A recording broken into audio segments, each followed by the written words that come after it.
Assalamualaikum warahmatullahi wabarakatuh. Perkenalkan, kami dari kelompok 3 yang terdiri atas Rahmi Meliana Sari dengan NIM C301-20035, Putri Dwi Novianingrum NIM C301-20036, Ratna Milani NIM C301-20037, Nurul Iza Zaiful dengan NIM C301-20038, serta Aura Feral Katuk dengan NIM C301-20043. Pada kesempatan kali ini kami akan menjelaskan mengenai flowchart dan DFD beserta contoh studi kasusnya.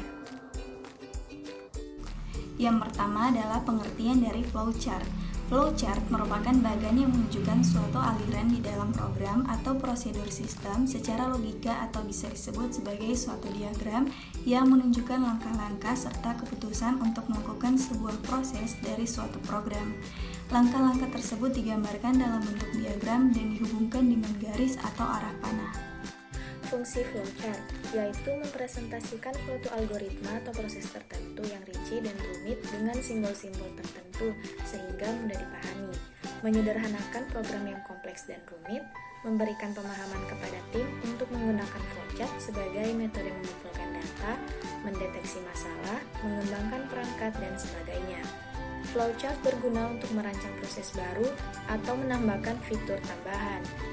Diagram alir atau flowchart dapat memudahkan komunikasi anggota satu dengan yang lainnya sehingga meminimalisir kesalahpahaman pada sebuah tim. Kemudian ada jenis-jenis flowchart. Yang pertama, flowchart system, bagan yang menunjukkan di mana alur kerja dan proses yang sedang dikerjakan. Yang kedua ada flowchart paperwork, yaitu bagan yang menelusuri suatu alur dari data yang sebelumnya telah ditulis melalui sebuah sistem. Yang ketiga ada flowchart schematic, bagan yang menggambarkan suatu sistem menggunakan simbol standar, gambaran komputer, peripheral, dan peralatan lain.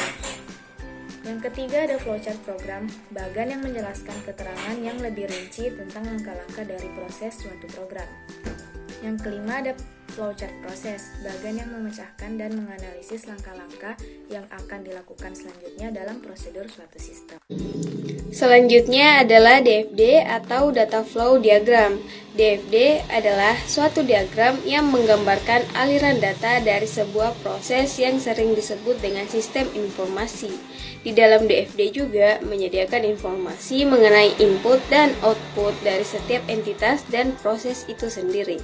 Tujuan dari adanya DFD adalah sebagai penyedia atau yang menjembatani antara pengguna dengan sistem. Adapun fungsi dari DFD, yang pertama menggambarkan suatu sistem sebagai suatu jaringan, yang kedua menyampaikan rancangan sistem kepada pihak lain seperti programmer klien atau siapapun yang perlu mengetahuinya, yang ketiga membuat sebuah model yang baru. Selanjutnya yaitu ada jenis-jenis data flow diagram atau biasa disebut dengan DFD. Data flow diagram dibagi menjadi 3 jenis, yaitu yang pertama yaitu diagram level 0 atau diagram konteks. Diagram konteks atau level 0 merupakan diagram dengan tingkatan paling rendah, yang dimana menggambarkan sistem berinteraksi dengan entitas eksternal. Pada diagram konteks akan diberi nomor untuk setiap proses yang berjalan, dimulai dari angka 0 terlebih dahulu. Ciri dari diagram level 0 terletak pada tidak adanya informasi yang terkait data yang tersimpan pada data store. Yang kedua yaitu diagram level 1. DFD level 1 merupakan lanjutan dari diagram konteks yang dimana setiap proses yang berjalan akan diperinci pada tingkatan ini, sehingga proses utama akan dipecah menjadi sub-sub proses yang lebih kecil lagi. Dan untuk jenis DFD yang terakhir yaitu diagram level 2. DFD level 2 merupakan tingkat lanjutan dari level yang sebelumnya, yang dimana pada fase ini akan dijelaskan lebih detail terkait tiap prosesnya. Namun, untuk tingkatan ini jarang sekali dikerjakan dan lebih banyak hanya menerapkan 2 level di bawahnya saja. Untuk membuat flowchart, mula-mula kita harus menentukan studi kasusnya.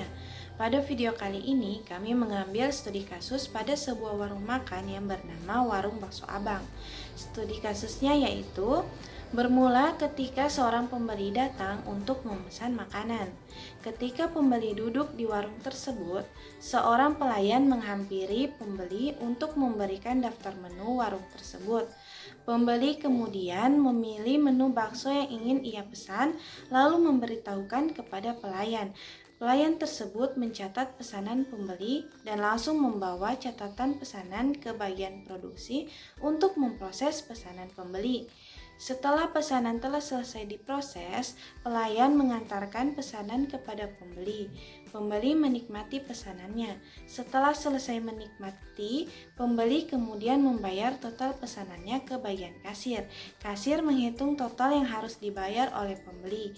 Kemudian pembeli membayar secara tunai total pesanannya di warung tersebut. Setelah selesai melakukan transaksi pembayaran, kasir mencetak nota pembayaran dan memberikannya kepada pembeli serta sebagai arsip yang kemudian akan diserahkan kepada pemilik warung untuk membuat laporan keuangan. Berdasarkan studi kasus yang ada, maka flowchart-nya yaitu sebagai berikut. Jadi, untuk membuat DFD, kita terlebih dahulu membuat diagram konteks. Ada beberapa hal yang harus diketahui. Pertama, sistem apa yang akan dikembangkan. Yang kedua, manakah external entity-nya. Kemudian yang ketiga, aliran data atau informasi yang mengalir di dalam sistem. Terakhir, kita harus mengetahui urutan proses bisnis yang terjadi dalam sistem. Dari studi kasus yang kami teliti, sistem yang dikembangkan adalah sistem penjualan. External entity-nya adalah pembeli, pelayan, produksi, kasir, dan pemilik. Data yang mengalir dalam studi kasus ini adalah pesanan, catatan pesanan, nota pesanan, dan laporan pendapatan. Hal terakhir yang perlu diperhatikan yaitu proses bisnis dari studi kasus yang kami teliti. Pertama adalah proses pemesanan, kemudian ada proses produksi, dan yang terakhir adalah proses pembayaran. Berikut tampilan dari DFD level 0. Di dalam DFD level 0 terdapat 3 proses, yaitu yang pertama proses pemesanan, kedua proses produksi, dan ketiga proses pembayaran.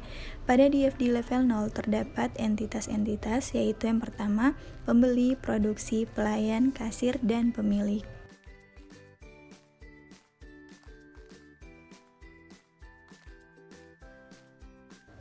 Berikut adalah tampilan DFD level 1.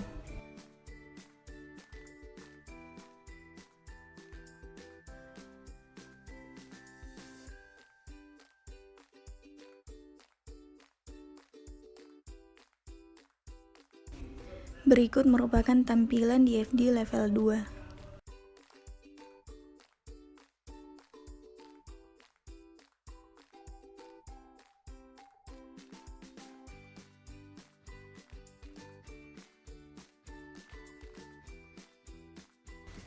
Berikut merupakan tampilan DFD level 3.